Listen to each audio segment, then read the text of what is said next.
നാട്ടിക ശ്രീ രേച്ചൻ ഭദ്രകാളി ഭുവനേശ്വരി മുത്തപ്പൻ വിഷ്ണുമായ ക്ഷേത്രത്തിൽ അഷ്ടബന്ധ നവീകരണ കലശം നടന്നു.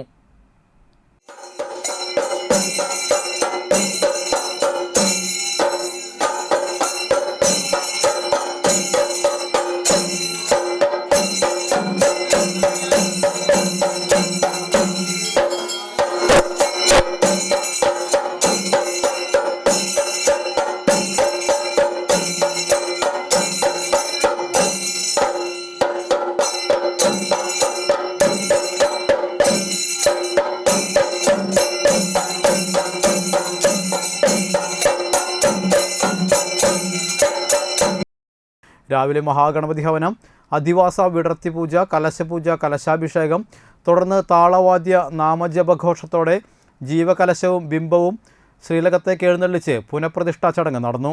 ഉച്ചയ്ക്ക് മഹാനിവേദ്യം, മുത്തപ്പന് ദേവീദേവന്മാർക്ക് കലശാഭിഷേകം, പ്രസാദ ഊട്ട്, വൈകിട്ട് ദീപാരാധന, നിറമാല, ചുറ്റുവിളക്ക്, രാത്രി അത്താഴപൂജ എന്നിവ നടന്നു.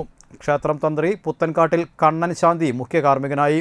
ക്ഷേത്രം president E V Ratheesh, secretary E V Raveendran, treasurer Balan E A എന്നിവർ ചടങ്ങുകൾക്ക് നേതൃത്വം നൽകി. നിരവധി ഭക്തർ ചടങ്ങുകളിൽ പങ്കെടുത്തു.